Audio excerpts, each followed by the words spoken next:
মাছ ধরতে গিয়ে তারানাথ অনেক অদ্ভুত অভিজ্ঞতার সম্মুখীন হয়েছেন। এমন কি হয়েছিল ওনার সাথে? কেই বা ছিল সেই পুকুরের জলে যে বারবার তার ধরা মাছ বড়শি থেকে খুলে জলে ছেড়ে দিত? আজ তার কোন অভিজ্ঞতার কথা শোনাবেন তারানাথ? চলুন তার মুখ থেকেই না হয় বাকিটা শোনা যাক। আমাদের আজকের নিবেদন লেখক সুকান্ত দাসের কলমে তারানাথ তান্ত্রিকের ফ্যান ফিকশন তারানাথ তান্ত্রিক ও তিন্নির ঝেল। গল্পে সূত্রধার ও তারানাথের চরিত্রে আমি বুবাই, গল্প পাঠে শুভ, অন্যান্য চরিত্রে সাগ্নিক, অভিজিৎ, সৌরভ, নীলাঞ্জন ও ঝিনুক। শুরু হতে চলেছে আজকের গল্প তারানাথ তান্ত্রিকের ফ্যান ফিকশন তারানাথ তান্ত্রিক ও তিন্নির ঝেল। তারানাথ কিশোরীর দিকে তাকিয়ে বলে উঠল, এ দুনিয়াতেই এমন অনেক জায়গা আছে যেখানে দুনিয়ার নিয়ম চলে না, সেখানে এমন কিছু আশ্চর্য সব ঘটনা ঘটে যার যার স্বাভাবিক কোনো ব্যাখ্যা হয় না। তোমরা মানো আর না মানো, এই কিন্তু সত্যি। শুনেছি গয়ায় পিণ্ডদানের সময় নাকি প্রেতাত্মারা হাত থেকে পিণ্ড নিয়ে যায়। এটা কি সত্যি? সত্যি না মিথ্যে তা আমার জানা নেই, সে স্থানে আমি কখনোই যাইনি। তবে লোক মুখে যা শোনা যায় তার সামান্য কিছুটা হলেও সব সময় সত্যি হয়, তা মনে রাখবে। এই প্রথম কিশোরী কথা বলল। সেসব তো মানুষের মনের ভুলও হতে পারে। একটু বাড়িয়ে কথা বলা তো মানুষের চিরকালেরই অভ্যেস, আর সেই তিল থেকে তাল হতেও বেশি সময় লাগে না। কিশোরীর গলায় স্পষ্ট অবজ্ঞার ছাপ। আমি এবার একটু নড়ে চড়ে বসলাম। এই কিশোরীর মুখে কি কিছুই আটকায় না? কত অবলীলায় সে তারানাথের বলা আশ্চর্য অভিজ্ঞতাকে নস্যাৎ করে দেওয়ার জন্য বিরুদ্ধাচরণ করে বসে। কিশোরী এমনই, সে তারানাথের কাছে হোক কিংবা অফিসে। অফিসে আমাদের সাথে কাজ করা বাকি কর্মচারীদের মধ্যে দুজনের পদোন্নতি হয়েছে গত বুধবার। সত্যি বলতে কি, কাজের দিক থেকে তাদের পদোন্নতির কোনো কারণই নেই। আমাদের বড়বাবুর চেনা তারা, তাই হয়তো এই পদোন্নতি। কিশোরী প্রথমে ব্যাপারটা জানতো না, কিন্তু যখন জানতে পারলো তখন সরাসরি তাদের দুজনকে সে কথাটা বলেই ফেল। আমি ভাবলাম এবার বোধহয় কিশোরীর চাকরিটা যায়, কিন্তু না, সেরকম কিছু ঘটেনি। বড়বাবু কিশোরীকে ডেকে দু একটা কড়া কথা শুনিয়ে ছেড়ে দিয়েছেন। আজ সকালে যখন সে আমার বাড়িতে এলো, তখন আমি সকালের চা করে নিয়ে সবে খবরের কাগজ উল্টাচ্ছি। জিনিসপত্রের দাম যে হারে বাড়ছে, তাতে মাত্র কয়েক বছরেই যে দ্রব্যমূল্য দ্বিগুণ ছাড়িয়ে 3 গুণে পৌঁছে যাবে তা নিয়ে সন্দেহের আর অবকাশ নেই। খবরের কাগজে একজন সেই বিষয় নিয়েই লিখেছেন। বেশ মন দিয়েই বিষয়টা পড়ছি। জিনিসের দাম বাড়লেই সাধারণ মানুষ দোকানদারের দিকে কড়া নজরে তাকিয়ে দু একটা কথা শুনিয়ে দেন, অথচ এই দাম বাড়ার পিছনে আসল কারণ যে কি তা নিয়ে কারোর মাথা ব্যথা নেই। আমি সেটাই বোঝার চেষ্টা করছিলাম। ঠিক সেই সময় দরজায় কড়া নড়ে উঠল।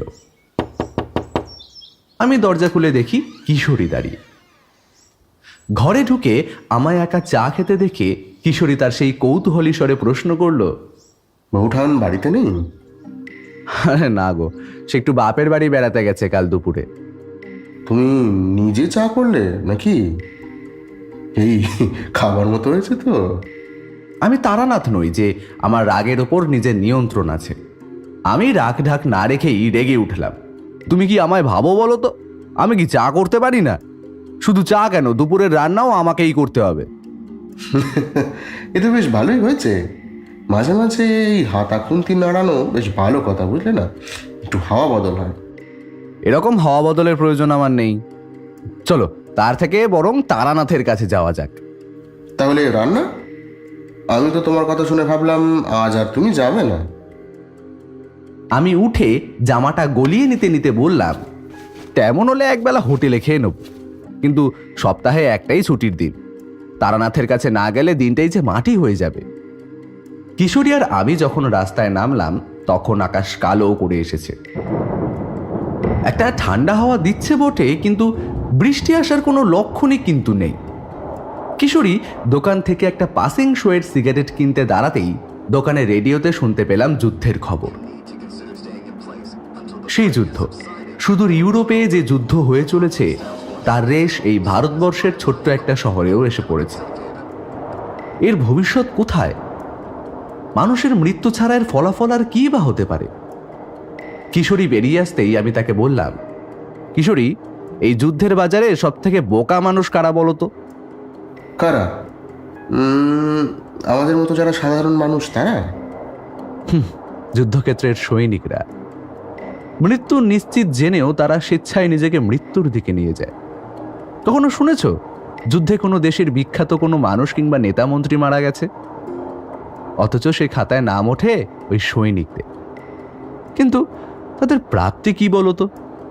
ওই শহীদ নাম আর ওই মাত্র হাতে গোনা কিছু টাকা। কিন্তু শহীদের মৃত্যু সে কি সামান্য মৃত্যু? এ বড় গর্বের। কিসের গর্ব বলতে পারো? যেখানে পরিবার তার সন্তান, পিতা কিংবা আপনজনকে হারায়। তারা এই শহীদের তকমা নিয়ে কি করবে? আসলে এসব মানুষকে ভুলিয়ে রাখা। আর বোকা মানুষ এসব বিশ্বাস করে নিজের জীবন তুলে দেয় রাজনীতির মঞ্চে। কিশোরী এ কথার উত্তর করে না। আমি হাঁটতে হাঁটতে নিজের মনেই ভাবি, পৃথিবীতে যতদিন মানুষ ধর্ম আর রাজনীতির ঊর্ধ্বে না যেতে পারবে, ততদিন তার অভ্যন্তরীণ উন্নতি অসম্ভব। তারানাথের বাড়ির উঠোনে পা রাখতেই দেখলাম আজ তার খদ্দের জুটেছে। তারানাথ তক্তাপোষের ওপরে বসে রয়েছে। তার সামনে একজন লাল রঙের পাঞ্জাবি আর সাদা রঙের পাজামায়, কপালের লম্বা চুলে মাঝখান থেকে সিথি করা। আমরা উঠোনের এক পাশে দাঁড়িয়ে চড়া আতরের গন্ধ পেলাম। লোকটাকে বেশ বড় লোক বলেই মনে হলো। আমরা একপাশে দাঁড়িয়েই শুনতে পেলাম লোকটি বলছে, ব্যবসা তো বেশ ভালোই চলছিল বাবা, হঠাৎ করে কি যে হলো, মন্দা হতে শুরু করলো ব্যবসায়। তারানাথ তার হাত দেখতে দেখতে বলল, বৃহস্পতি তো ভালোই আছে দেখছি, তবে রাহুর ঘরে একটু সমস্যা আছে। দোকানে কোনো গণেশের মূর্তি আছে? হ্যাঁ বাবা, একটা সোনার মূর্তি আছে, আর ওই মাসখানেক আগে আর একটা পিতলের মূর্তি বসিয়েছি। তারানাথ তার হাত ছেড়ে দিয়ে বলল, ওখানেই তো বড্ড ভুল করেছো বাছা। দুটো গণেশ দেবের মূর্তি এক জায়গায় রাখা চলবে না। একটা দোকানেই থাক, অন্যটা বরং তুমি বাড়ি নিয়ে যাও। আর একটা শান্তি সস্তায়ন করাও দোকানে।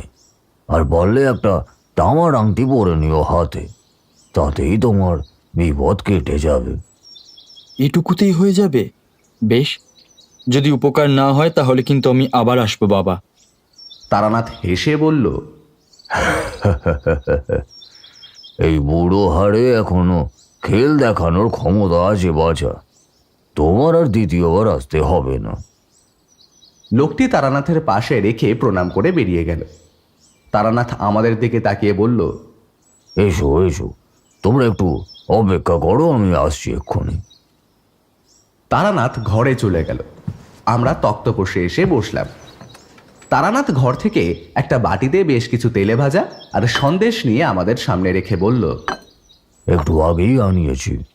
তোমরা এসে যাকে দেখলে তার আগেই আরো একজন এসেছিল আজ। কুষ্টি বিচার আর হাত দেখা দুইয়ের কাজেই এসেছিল। যাওয়ার সময় দক্ষিণা ভালোই দিয়ে গেছে। বেরিয়ে যাওয়ার কিছুক্ষণ পরে দেখি আবার ফিরে এসেছে। আসলে হয়েছে কি, কথায় কথায় আমি বলেছিলাম যে তেলে ভাজা আর সন্দেশ আমার খুব প্রিয়। সে ওকে টাকা দিতে গেলে সে কিছুতেই নিল না। বয়সে তোমাদের চেয়ে সামান্য ছোটই হবে, বড় ভালো ছেলে। মধুসুন্দরী দেবী তার মঙ্গল করুক। তারানাথের আজ পসার বেশ ভালোই হয়েছে। চারির বিয়ে হয়ে যাওয়ার পর থেকে বোধহয় এই প্রথম তারানাথকে এত খুশি খুশি দেখলাম।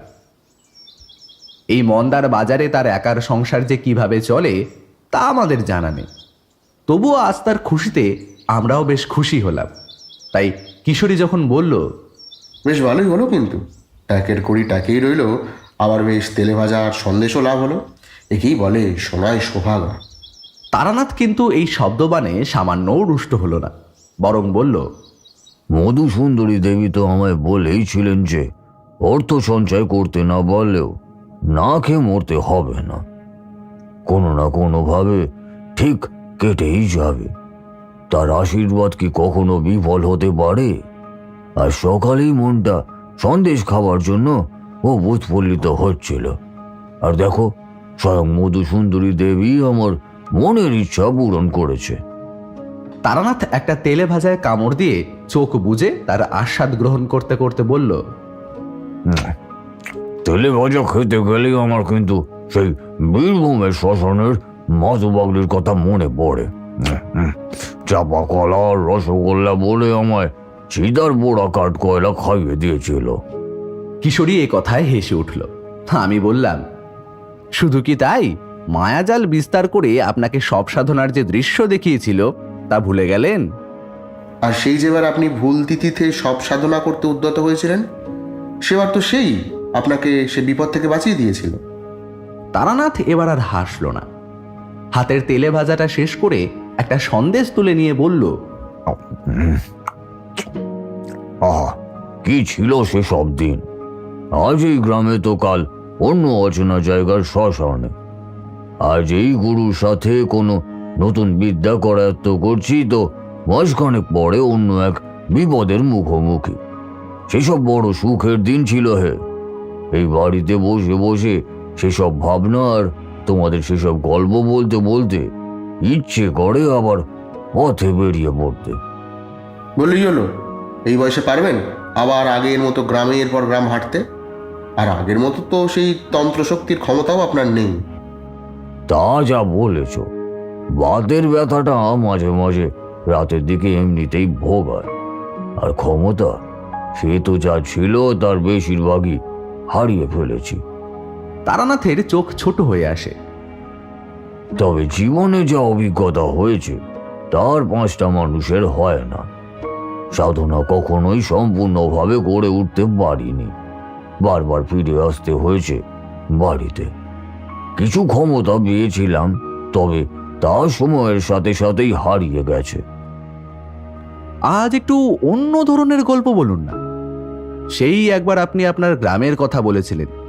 গ্রামের এক নদীতে মাছ ধরতে গিয়ে অদ্ভুত অভিজ্ঞতা হয়েছিল আপনার। আপনি তো মাছ ধরতে খুব ভালোবাসতেন, তো সেই নিয়ে আর কোনো অভিজ্ঞতা নেই?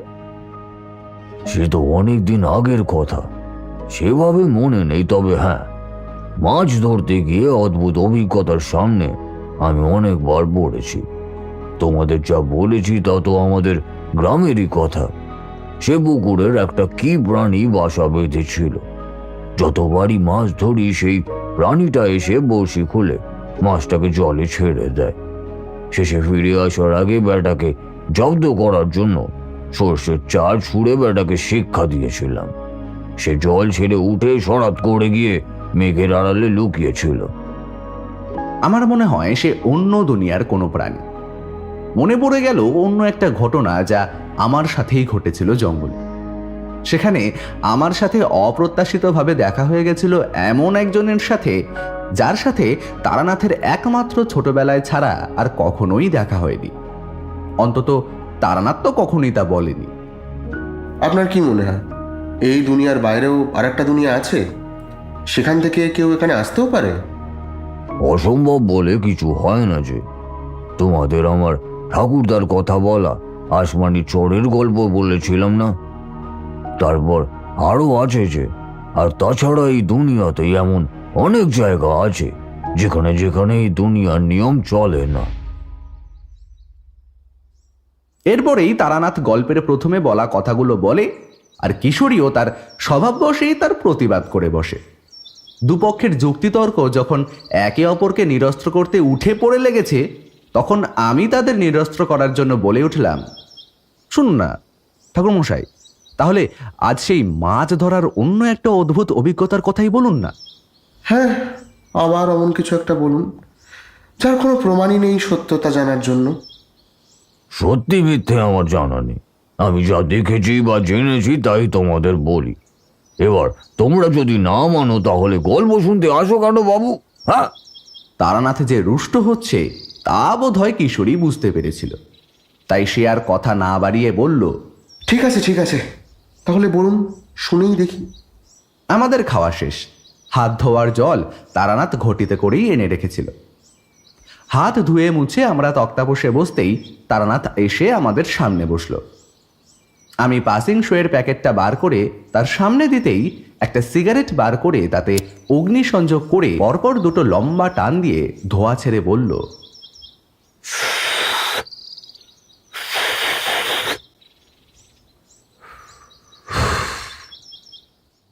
তখন আমার বয়স অনেক কম। মধুসুন্দরী দেবীর সাথে তখন সবে মাত্র দেখা হয়েছে। সেবার যেখানে গিয়েছিলাম সে গ্রামে হঠাৎ করেই কলেরা রোগ দেখা দিল।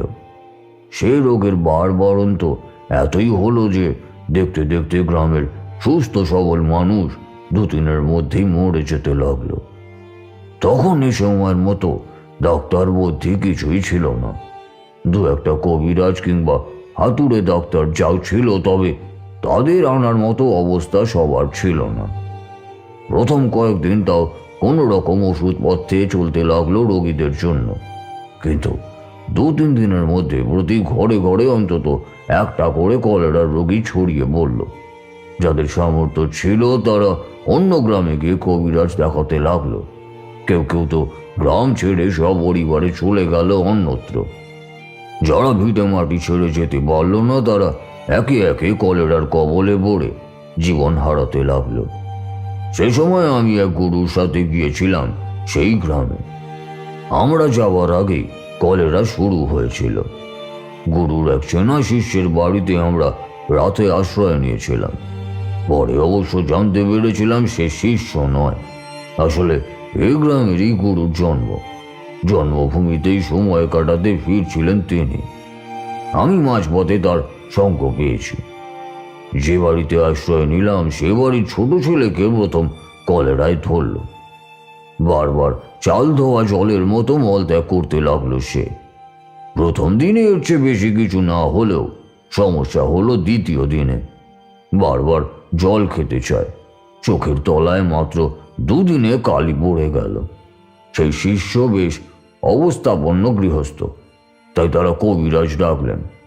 কবিরাজ দেখে পথ্যের ব্যবস্থা করে গেলেও শেষ রক্ষা কিন্তু হলো না। 3 দিনের মাথায় ছেলেটি মারা গেল। তার সাথে বাড়ির 2জন স্ত্রীলোক কলেরায় পড়লেন।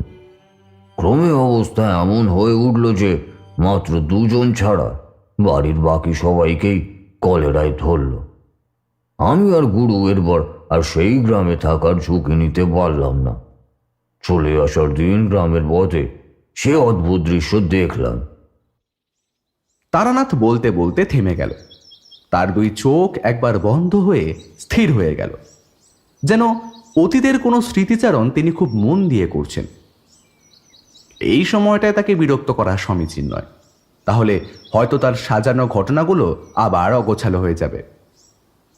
কিছুক্ষণ পর তারানাথ যেন নিজেকে ফিরে পেল, আমাদের দিকে তাকিয়ে বলল, একসাথে কতগুলো মানুষের মৃত্যু তোমরা দেখেছো বলতে পারো? বেশ কয়েকজন।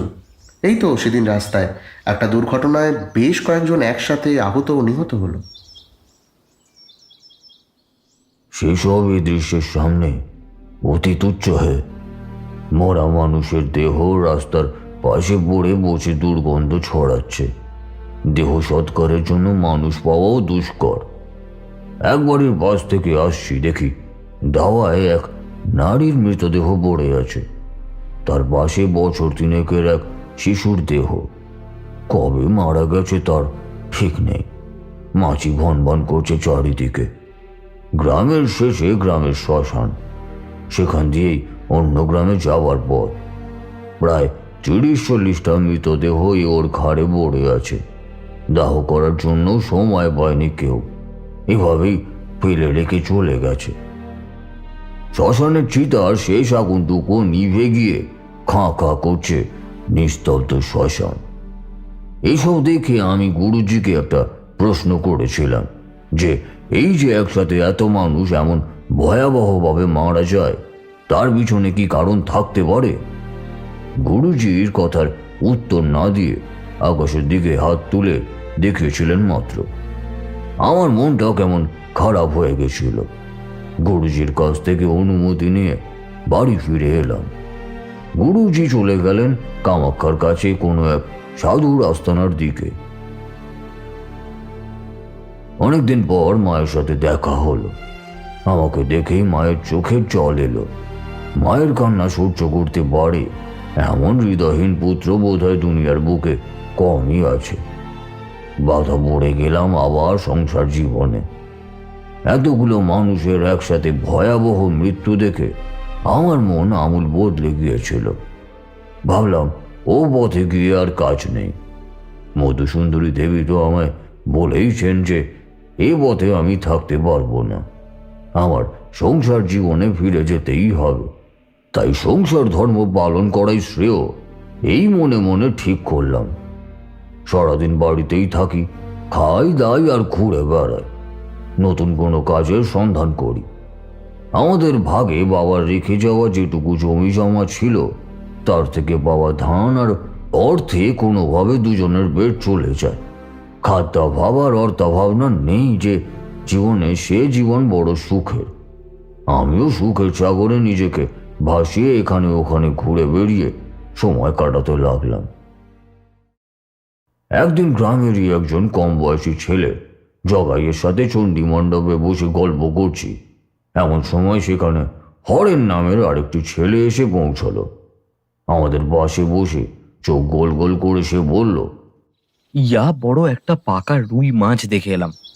আমার সাথে ছেলেটি উৎসাহের সাথে বলল, কোথায় হরেন্দা? আরে পাশের গ্রামের অমল ছড়ানের পুকুরে। তার জামাই এসেছে আজ, সেই জন্য পুকুরে জাল ফেলেছিল। বেছে বেছে কয়েকটা বড় পাকা রুই তুলে বাকি মাছগুলো আবার পুকুরে ছেড়ে দিল। মাছের প্রতি ছোট থেকেই আমার একটা আলাদা আকর্ষণ ছিল। খাওয়ার জন্য নয় কিন্তু, ছিপ ফেলে জলের ধারে বসে থাকা, অল্প হাওয়ায় জলের মধ্যে মাথা তুলে থাকা, তীর তীর করে কাঁপা ফাতনার দিকে স্থির দৃষ্টি রাখা। একবার মাছ বসি খেয়ে সুতোয় টান দিলেই ব্যাস, তারপর হুইলে সুতো ছাড়তে ছাড়তে অপেক্ষা করো মাছের দম শেষ হওয়া পর্যন্ত। এই ব্যাপারটার মধ্যে একটা ধৈর্য আছে। সময়ের আগে ছিপে টান দিলে বড় মাছ হলে সুতো ছিঁড়ে নিয়ে পালিয়ে যেতে পারে, অথবা সারা পুকুর ঘুরিয়ে কচুবানা আর শ্যাওলার দাম বড়চিতে ঝুলিয়ে দিয়ে সে পগার পার হতে পারে। ঠিক সময় মতো হ্যাচকা টান দিয়ে তারপর তাকে খেলিয়ে যেতে হবে প্রথমে, তারপর সঠিক সময় তুলতে হবে ডাঙায়। আমি হরেনের কথা শুনে বললাম, অমল, সরেন মানে আমাদের মাস্টারমশাই? হ্যাঁ, সে তো পুকুর ইজারা নিয়ে এখন মাছ চাষ করছে। কত মাছ হয়েছে পুকুরে, কিন্তু একটা ছিপ ফেলতে দেয় না। বড্ড কিপটে, কেউ ছিপ ফেলছে দেখলেই তীরে আছে। আমি মনে মনে ভাবলাম, যে কাজ অতি সহজে হয়ে যায় তা করে অত আনন্দ নেই। যে কাজে পদে পদে ভয় আর বিপদের সম্ভাবনা, সে কাজে আনন্দ তত বেশি। আমি মনে মনে ঠিক করে নিলাম মাছ আমি ধরবই, আর অমল সরেনের পুকুরের সেরা মাছটাই ধরব। তা সে কথা হরেনকে বলতেই তার চোখ চকচক করে উঠল। আমার সাথে এর আগেও হরেন মাছ ধরতে গেছে। বেছুড়ে বলে একটা সুখ্যাতি কিংবা কুখ্যাতি আমার নামে গ্রামে অনেকদিন ধরেই ছিল। তাই আমার কথায় নতুন একটা অভিজ্ঞতার আভাস পেয়ে সে সম্মতি জানালো, কিন্তু বাদ সাধল জগাই। চোখ গোল গোল করে সে বলল, মাস্টার মশাই, জানতে পারলে কেলেঙ্কারি হবে কিন্তু। তার উপর মাছ চুরি করতে গিয়ে ধরা পড়লে। আমি তাকে কথা শেষ করতে দিলাম না, তার আগেই বলে উঠলাম, মাস্টারমশাই আমাদের টিকিও ছুতে পারবে না জগাই, কারণ আমরা দিনের আলোয় মাছ ধরতে যাব না, যাব রাতের অন্ধকারে। আমার এই কথায় কিন্তু হরেন আর জগাই দুজনেই অবাক হয়ে গেল। আমার দিকে তাকিয়ে হরেন বলল, রাতের অন্ধকারে? কিন্তু রাতের অন্ধকারে কি মাছ ধরার সুবিধে হবে? হরেন, দুদিন পর যে পূর্ণিমা, রাতের অন্ধকারে চাঁদের আলোয় সবকিছু পরিষ্কার দেখা যাবে। তাছাড়া আমরা টর্চ সাথে করেই নিয়ে যাব। তারপরেও যদি সমস্যা হয় তাহলে না হয় ফিরে আসা যাবে। দিনের আলোয় ও পুকুরের কাছে গেলেই আমাদের মাস্টারমশাই বা তার বাড়ির কেউ দেখতেই পাবে। কথাটা যে মিথ্যে নয় তা আমার থেকে ভালো হরেন জানত। প্রথমে আপত্তি থাকলেও রাতের অন্ধকারে মাছ ধরার এমন বিচিত্র অভিজ্ঞতা থেকে জগাইও নিজেকে সরিয়ে রাখতে চাইল না। সব ঠিক হয়ে গেল। হরেন 3টে হুইল আর 3টে বড় হাত ছিপ আনবে। জগাই আনবে মাছ রাখার জন্য একটা বড় আর 3টে ছোট জালতি। জালতি কাকে বলে তোমরা হয়তো জানো না। চটের যে ছোট ছোট ব্যাগ আমরা জিনিসপত্র আনার জন্য কাজে লাগাই, তেমনই সবচেয়ে ছোট ছিদ্রের জাল বা মশারির তৈরি ব্যাগ হলো জালতি। এর মুখের দিকে গোল করে শক্ত দড়ি ভরা থাকে, সেটা বটুয়ার মতো টেনে খোলা বা বন্ধ করা যায়। জলের মাছকে বেশিক্ষণ জলের বাইরে রাখলে তা মারা যেতে পারে। ঠিক কতক্ষণ মাছ ধরা হবে তার তো কোনো ঠিক নেই, তাই এই জালতির মধ্যে মাছ রেখে যদি তার মুখের দড়ি বন্ধ করে তাকে জলের মাঝে রাখা হয়, আর হাতে ঝোলানোর জন্য লাগানো দড়ি পুকুরের পাড়ে মাটিতে পুঁতে রাখা খুঁটিতে বাঁধা থাকে, তাহলে পুকুরের মাছ পুকুরেই রইল, আবার হাতের নাগালেও। সেরকম একটা বড় আর 3টে ছোট জালতি আনার দায়িত্ব রইল জগাইয়ের কাঁধে। একটা বড় ব্যাগ আর কয়েকটা চটের বস্তাও সে আনবে বলল। যে যার টর্চ আনবে নিজের বাড়ি থেকে। আমি মাছের চার আর টোপের দায়িত্ব নিলাম। ঠিক হলো, একদিন পর বিকেলে আমরা আবার এখানে এসে উপস্থিত হব। তারপর আমাদের মাছ ধরা। একটা দিন কেটে গেল দেখতে দেখতেই। সব থেকে গুরুত্বপূর্ণ কাজটা কিন্তু ছিল আমার। গ্রামের ছেলে হরেন আর জগাইয়ের পক্ষে সেই হুইল জালতি জোগাড় করা সহজ ছিল, কিন্তু যে কোনো চার কিংবা টোপে আমি মাছ ধরতে নারাজ। এমন কতবার হয়েছে যে এই করতে গিয়ে যা অর্থ ব্যয় হয়েছে তার সামান্য মাছও আমরা পাইনি। তবুও খেলতে নামলে যে বুড়ো বুড়ি তৈরি হয়েই নামতে হয়।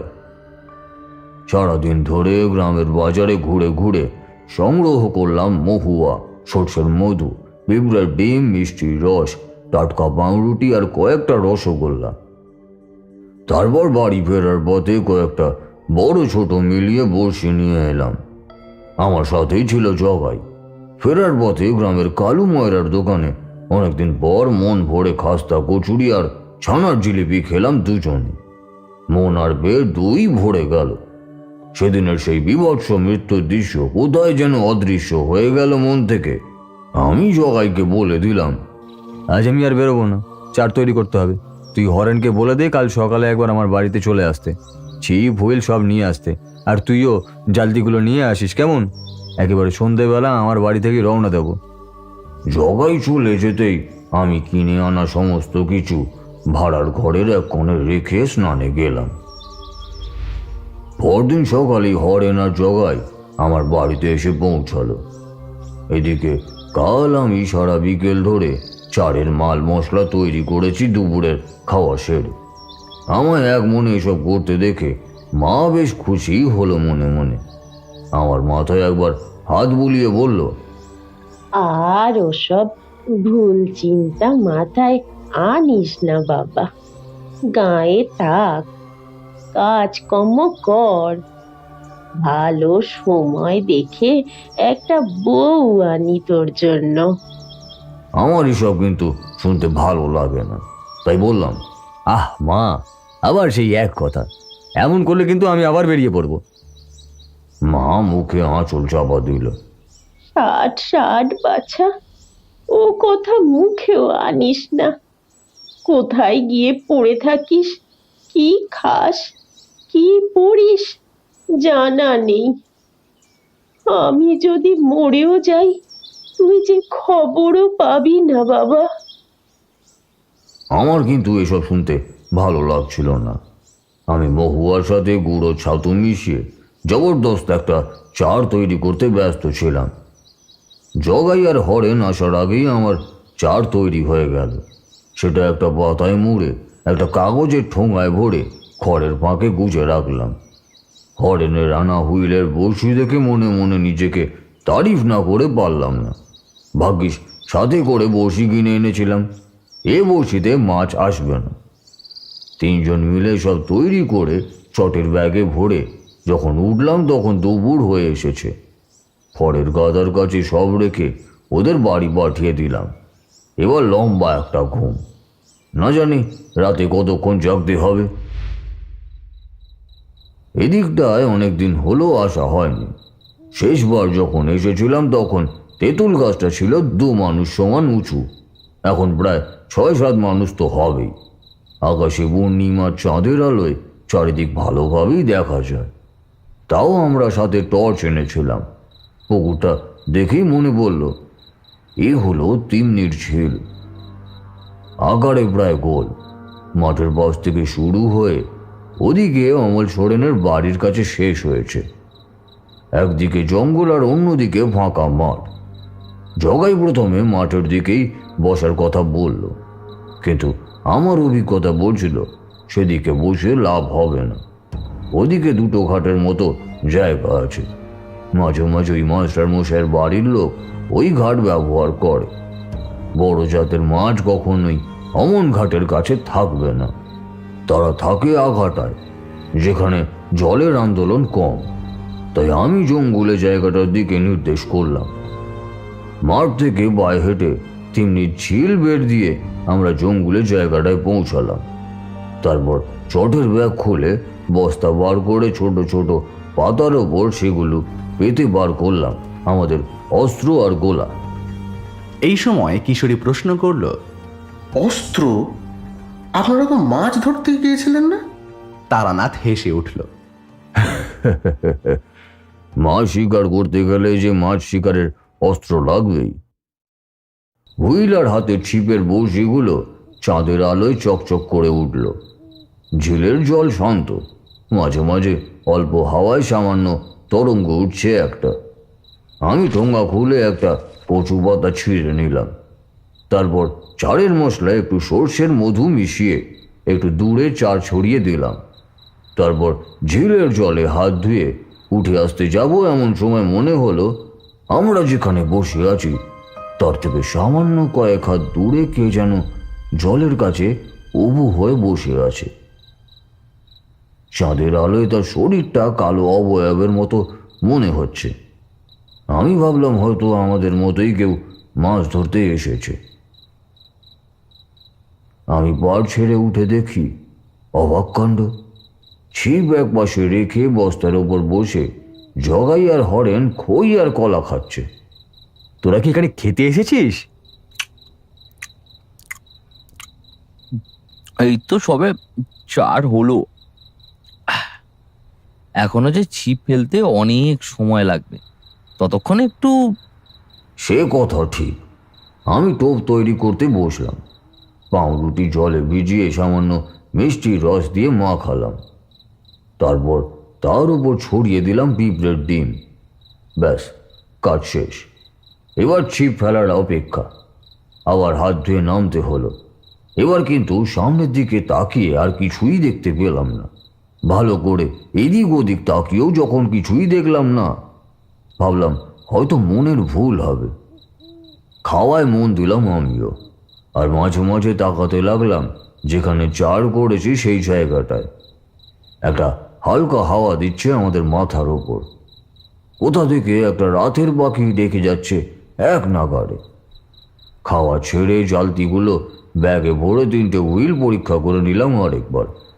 জগাই বলে উঠল, আমি বরং হাত ছিপেই মাছ ধরি, তোমরা হুইল নিয়ে বসো। আমি মনে মনে খুশি হলাম। এক জায়গায় 3টে হুইল থাকলে বিস্তর ঝামেলা, তার থেকে জগাই বরং হাত ছিপে একটু পাশেই বসুক, আমরা দুজনে হুইলে বসবো।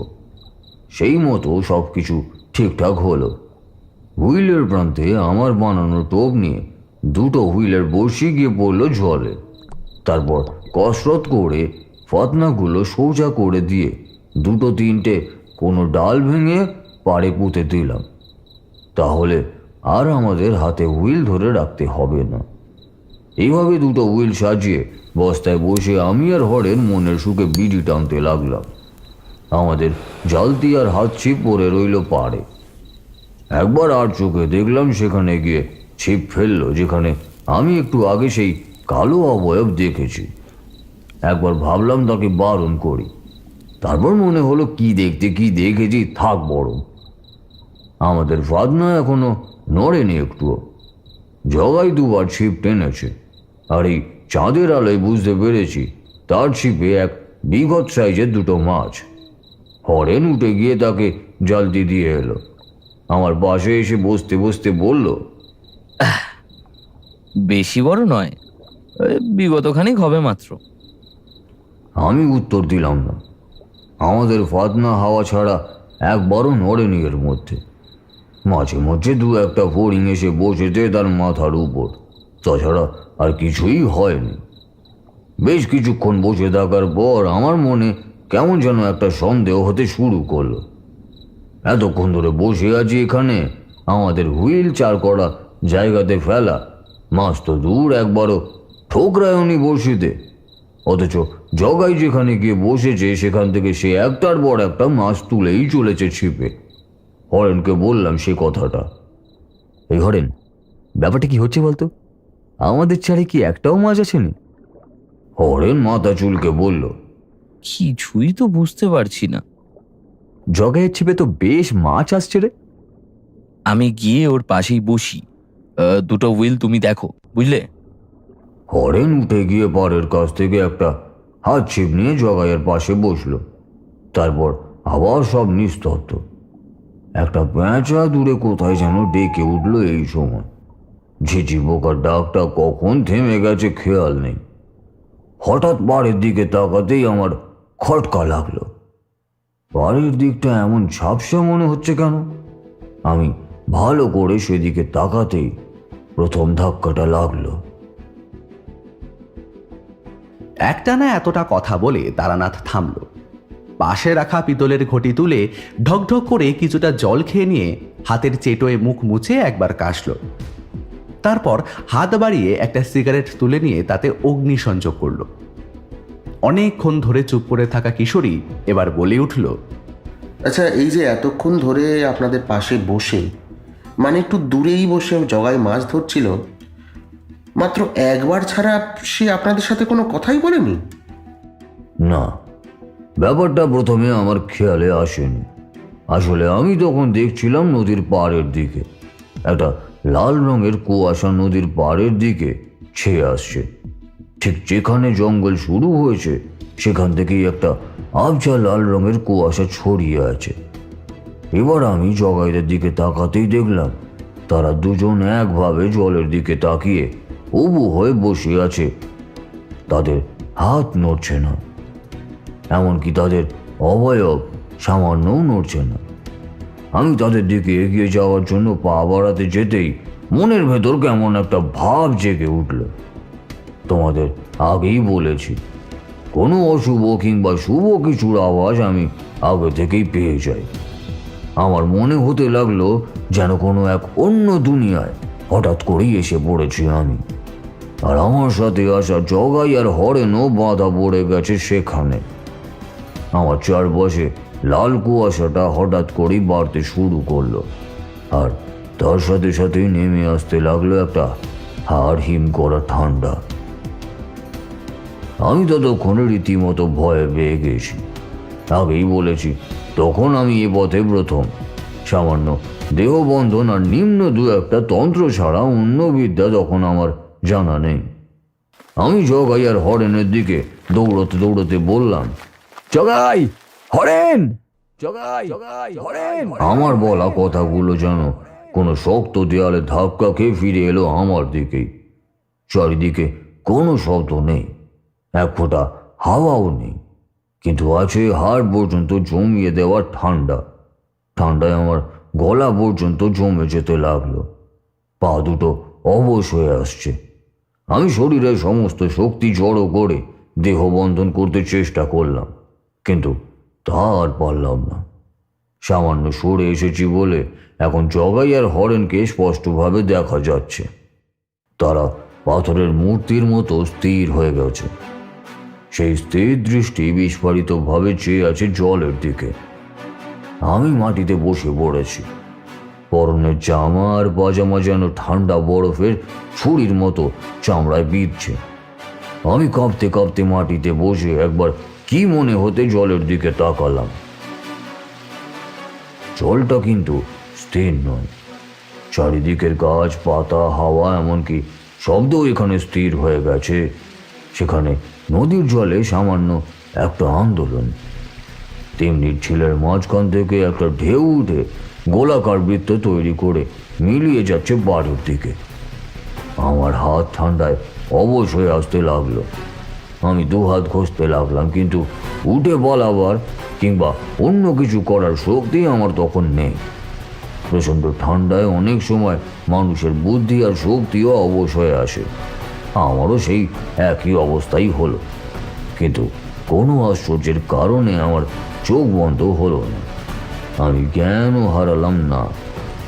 ঝিলের মাঝখানে আমি স্থিরভাবে তাকিয়ে রইলাম, যেন এক্ষুনি কিছু একটা উঠে আসবে সেখান থেকে, আর তারপরই ঘটবে চরম কিছু একটা। আমার চারপাশে লাল হাওয়াটা এখন একটা লাল রঙের আলোর দেওয়ালে পরিণত হয়েছে, যেন একটা সাদা চাদরের পিছনে কেউ লাল রঙের আলো জ্বালিয়ে রেখেছে। সে আলো উজ্জ্বল, সে আলোর দিকে সহজে তাকানো যায় না, চোখ ধাঁধিয়ে যায়। সেদিকে তাকিয়ে কোনো মতে দেখে বুঝলাম তিমনির ঝিল আর তার পাশের পাড়টা কোনো অদৃশ্য ম্যাজিকে এসে পড়েছে অন্য এক দুনিয়ায়। আর সেই দুনিয়ার বাইরে কোনো মানুষ অথবা প্রাণীর জায়গা নেই। এখানে নেই কোনো শব্দ, নেই জীবনের অস্তিত্ব। ঝিলের মাঝখানে সেই ঢেউটা বাড়তে লাগলো, আগের থেকেও বেশি করে, আর তাতেই শান্ত ঝিলের জলে গোল তরঙ্গ আছড়ে যেতে লাগলো একটু একটু করে। ঠান্ডাটা আগের থেকেও আরো বেশি করে বাড়ছে। আমার শরীরের ভিতর রক্ত যেন সেই ঠান্ডায় বরফ হয়ে আসছে। মাটিতে পড়ে থাকা আমার হাত পায়ের অস্তিত্ব এখন আর আমি অনুভব করতে পারছি না। শুধু আমার হৃদযন্ত্রের ধীরে ধীরে স্থিমিত হয়ে আসা শব্দটা আমি অনুভব করতে পারছি। আমার দু চোখের পাতা শক্ত হয়ে কাঠের মতো হয়ে গেছে, কিন্তু আমার চোখ বন্ধ হতে চাইছে না। যেন কেউ প্রাণপণে চাইছে আমার চোখ যেন বন্ধ না হয়, যেন আমাকে কিছু দেখানোর জন্য আজ আমায় এখানেই আনা। তারানাথ থামতেই আমরা রুদ্ধশ্বাসে তার দিকে তাকিয়ে রইলাম।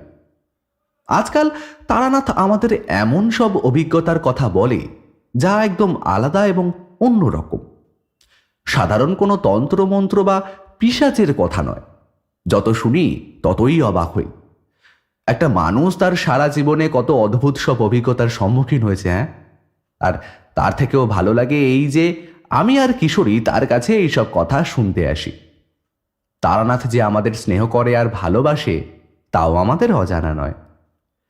কিশোরীর দিকে তাকিয়ে দেখলাম সে বিহ্বল হয়ে তাকিয়ে আছে তারানাথের দিকে। তারানাথের কিন্তু সেদিকে খেয়ালই নেই। সে বলেই চলেছে, একবার চারিদিকে তাকিয়ে দেখলাম লাল আলোটা আগের থেকে আরো বেশি গাঢ় হয়ে এসেছে। সেদিকে আর তাকানো যায় না। সামনে জগাই আর হরেনের দেহটা ছিপ হাতে পাথরের মতোই হয়ে আছে। এবার আরেকটা নতুন জিনিস আবিষ্কার করলাম। কোথা থেকে যেন একটা অদ্ভুত শব্দ আসছে, যেন একটানা স্বরে কেউ ডেকে চলেছে কাউকে। আমি অবশ হয়ে আসা হাত দুটো অনেক কষ্টে নাড়ানোর চেষ্টা করছি, কিন্তু পারছি না। হঠাৎ আমার মনে হলো লাল আলোর চাদরের ওপর কেউ যেন এসে দাঁড়িয়েছে, ঠিক যেখানে আমাদের ফেলে আসা বস্তাগুলো পড়ে আছে তার পাশে ছড়িয়ে আছে কলার খোসা আর কয়েকটা ছড়িয়ে পড়া খই। ঠিক সেখানে গাছের তলায় এসে দাঁড়িয়েছে কেউ। আমি কিন্তু সেদিকে তাকালাম না, তাকিয়ে লাভও হতো না। লাল আলোটা এখন গাঢ় হতে হতে রক্তের মতো লাগছে, যেন তিমনির ঝিলের চারপাশ জুড়ে ছড়িয়ে আছে একটা লাল রক্তের ভারী কুয়াশা।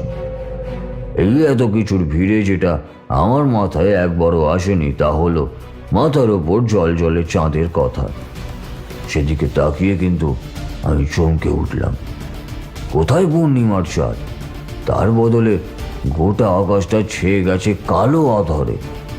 যেখানে চাঁদ থাকার কথা সেখানে তাকাতেই আকাশ কালো হওয়ার কারণটা আমার চোখে পড়ল। আকাশে চন্দ্রগ্রহণ চলছে তখন, পূর্ণগ্রাস চন্দ্রগ্রহণ। এদিকে আকাশে পূর্ণিমায় পূর্ণগ্রাস চন্দ্রগ্রহণ। আমার দুই সঙ্গীর অদ্ভুতভাবে পাথরের মতো নিশ্চল হয়ে যাওয়া। গোটা ঝিলের চারপাশে লাল কুয়াশা জমে গোটা পৃথিবী থেকে আমাদের বিচ্ছিন্ন করে দেওয়া, তার সাথে তাল মিলিয়ে আসা একটা সুর। যে সুরটা এতক্ষণ শুধু হালকাভাবে আসছিল, সেটা ধীরে ধীরে প্রবল হতে লাগলো। আমার পায়ের পাতায় কি যেন লাগতেই আমি নিচের দিকে তাকালাম। অন্ধকারে স্পষ্ট দেখা না গেলেও আমি বুঝতে পারলাম যেটা আমার পায়ে সে লাগলো সেটা জল। এতক্ষণ ধরে আস্তে আস্তে বয়ে আসা ঢেউটা এখন প্রবল হয়েছে, যেন এই কোনো ঝিল নয়, এ এক সমুদ্র। ঝিলের ঠিক মাঝখানে একটা ঘূর্ণি মতো সৃষ্টি হচ্ছে ধীরে ধীরে, আর তার সাথে তাল মিলিয়ে বাড়ছে সেই সুরটা। এবার আমার সাথে একটা আশ্চর্য ঘটনা ঘটতে শুরু করলো। আমার জমে যাওয়া হাত পা আস্তে আস্তে স্বাভাবিক হতে লাগলো। কেমন যেন মনে হচ্ছিল আমি গরম অনুভব করছি। বরফের ছুরির মতো শীতল অনুভূতিটা কমে আসতে লাগলো আস্তে আস্তে। আর যতই এই ব্যাপারটা হতে লাগলো, ততই আমার মনে দৃঢ় বিশ্বাস হতে শুরু করলো এই অন্য দুনিয়ার মায়ার বাইরে কেউ এসে দাঁড়িয়েছে শুধু আমার জন্য। হ্যাঁ, শুধু আমার জন্য, না হলে এতক্ষণ ধরে যেখানে আমি মৃত্যুর জন্য তৈরি হচ্ছিলাম, স্পষ্ট বুঝতে পারছিলাম ওই ঝিলের জলের মাঝখান থেকে উঠে আসছে কেউ বা কারা। তার জন্যই জলের মাঝে ওই ঘূর্ণি, কিন্তু আমার সেদিকে আর নজর নেই। লাল চাদরের ওপরে ঠিক কোথায় সেই গাছটা আর কোথায় সেই মানুষটা দাঁড়িয়ে আছে তা আমি স্পষ্ট অনুভব করতে পারছি। তার সাথে বেরিয়ে চলেছে সেই সুরটা। এখন সেটা আগের থেকে অনেক বেশি স্পষ্ট আর তীব্র। ঝিলের মাঝখানের ঘূর্ণিঝড়টা বড় আকার ধারণ করেছে, তার ফলে ঝিলের জল পাড়ে উপচে এসে পড়ছে। ক্রমে অবস্থাটা এমন দাঁড়ালো যে বর্ষা নদীতে বান আসার মতো জলের ঝাঁকটা আমায় ভিজিয়ে দিতে লাগলো। আর তার সাথে সাথে ঝিলের মাঝের ফাঁকা জায়গাটা থেকে উঠে আসতে লাগলো একতলা কালো অন্ধকার। আমি অবাক হয়ে সেদিকে তাকিয়ে আছি। আমার মনের মাঝে একটু আগে পর্যন্ত যে ভয়টা ছিল তা যেন কমে এসেছে আগের থেকে। তার বদলে দেখা দিয়েছে অপরিসীম কৌতূহল। আমি কৌতূহলী হয়ে তাকিয়ে অপেক্ষা করতে লাগলাম, যেন আমি নিশ্চিত ওই ঝিলের জলের মাঝখান থেকে যে উঠে আসতে চলেছে সে আমার ক্ষতি করতে পারবে না। তার হাত থেকে আমায় বাঁচানোর জন্য কেউ একজন ওই ফেলে আসা হাত চিবার বস্তার পাশেই এসে দাঁড়িয়েছে। তারানাথ থামতেই কিশোরী তাড়াতাড়ি প্রশ্ন করল, কিন্তু আপনি যে বললেন দিঘির চারপাশে লাল কুয়াশার মতো আস্তরণ পড়েছিল, সেদিকে তো তাকানোই যাচ্ছিল না। তাহলে আপনি কি করে জানতে পারলেন যে কেউ এসে দাঁড়িয়েছে ওই দিঘির পাড়ে? আমার মনেও কিন্তু এই প্রশ্নটা এসেছিল, কিন্তু আমি যে কিশোরী নই, তাই হুট করে প্রশ্ন করে তারানাথের কথার রেশ কাটাতে চাইনি। কিশোরীর প্রশ্নে তারানাথ একটু থমকালো যেন। তারপর একবার মুখের ওপর হাত চালিয়ে বলল, কি বললে? আপনি কি করে বুঝলেন যে? কিশোরীর কথা শেষ হওয়ার আগেই তার কথার রেশ টেনেই বলল, আমি যে কি করে বুঝলাম তা তখনও বুঝিনি, আর তারপরেও না। আজ পর্যন্ত আমি জানি না আমার কেন এরকম মনে হয়েছিল, তবে আমি নিশ্চিত ছিলাম যে সে আমার জন্যই ওখানে দাঁড়িয়েছে। তার হাতে একটা ত্রিশূল, আর সে অপেক্ষা করে আছে চরম মুহূর্তে। দিঘির জল থেকে কি উঠে এসেছিল? আর আপনি তো বললেন আকাশে চন্দ্রগ্রহণ হয়েছিল, তাহলে সবকিছু আপনি স্পষ্ট দেখতে পাচ্ছিলেন কিভাবে? আকাশে কোনো আলো ছিল না, আর তা থাকবেই বা কি করে? সেই আলো যে এই দুনিয়ার আলো, অন্য দুনিয়ায় তার প্রবেশ নিষিদ্ধ। চারিদিকের লাল আভাতেই আমি সে দৃশ্য স্পষ্ট দেখতে পাচ্ছিলাম। দিঘির মাঝখান থেকে উঠে আসা অন্ধকারটা ততক্ষণে কালো হয়ে ছড়িয়ে পড়েছে আকাশের বুকে। লাল আলোর আভায় যেটুকু আকাশ বোঝা যাচ্ছিল তাও এই কালো ছায়াতে ঢেকে গেল দেখতে দেখতেই। আমার সারা শরীর এবার ঠান্ডার জড়তা কাটিয়ে উঠে স্বাভাবিক হয়ে এসেছিল। আমি সম্পূর্ণ ভিজে যাওয়া শরীরে উঠে দৌড়ে জগাই আর হরেনের কাছে পৌঁছলাম। এবার সামনে থেকে তাদের দেখে আমার বুকের ভেতরটা ছ্যাদ করে উঠল। জগাই আর হরেন ছিপ ফেলে রয়েছে তখনও সামনের দিকে, আর দুয়ের বিস্ফোরিত চোখ জলের ঠিক মাঝখানের দিকে। সেদিকে তাকিয়েই বিস্ফোরিত দুই চোখ আর হাঁ করা মুখ নিয়ে তারা স্থির হয়ে আসে। আমি তাদের গায়ে হাত দিয়ে নাড়া দিলাম। আমার গলার স্বর বেশ অনেকক্ষণ হলো আমি নিজেই শুনিনি। এবার সেই গলায় আমি ডাকলাম, হরেন, জগাই। আমি তাদের গায়ে হাত রাখতেই কাঁটা কলা গাছের মতো তারা দুজন মাটিতে লুটিয়ে পড়ল, আর সাথে সাথেই আকাশের দিকে ভিড় করা কালো অন্ধকারটা একসাথে আমার দিকে ছুটে আসতে লাগলো। আমার সেদিকে ভুরুক্ষেপ করার সময় কিন্তু ছিল না। আমি তাদের দুজনকে এইখান থেকে বার করার জন্য প্রাণপণে চেষ্টা করতে করতে কানে শুনতে পেলাম সেই আগের সুর, এখন তীব্র আরও অনেক একসাথে। সেটা শুনে ঘুরে তাকাতেই দেখলাম আকাশের দিক থেকে উড়ে আসছে সেই অন্ধকার, আর তার সাথে সাথে দিঘির মাঝখান থেকে উঠে আসছে। এতটা বলে তারানাথ একবার থামল। তার চোখ দুটো সামনের আকাশের দিকে তাকিয়ে স্থির হয়ে রইল। এই দিনের আলোয় দূর থেকে আসা শহরের গাড়ি ঘোড়ার শব্দের মাঝেও আমার কেমন যেন গাটা শির শির করে উঠল। তারানাথ সেভাবেই তাকিয়ে থাকতে থাকতে বলল, কি ঘটতো কিংবা আমাদের ভাগ্যে কি ছিল তা আমার জানা নেই, তবে সেই অন্ধকার কিংবা দিঘির জল থেকে উঠে আসা অন্য জগতের প্রাণীটা উঠে আসার আগেই লাল চাদরের বলয়ের উপর থেকে কেউ যেন খুব দ্রুত আর স্পষ্ট স্বরে একটা মন্ত্র পড়তে শুরু করলো, আর সাথে সাথেই লাল চাদরের বলয়টা ফিকে হয়ে আসতে লাগলো। সেই তীক্ষ্ণ সুরটা আরো বেশি তীক্ষ্ণ হয়ে এলো। এবার বুঝলাম এই সুর নয়, সেই উঠে আসা প্রাণীটার চিৎকার। যেন খুব রুষ্ট হয়েছে সে, আর রেগে গিয়ে চিৎকার করছে। নদীর জলে চলতে থাকা ঘূর্ণিটা এবার উল্টো দিকে চলতে শুরু করলো, যেন পার পর্যন্ত উঠে আসা জল আবার গিয়ে মিশতে লাগলো দিঘির জলে।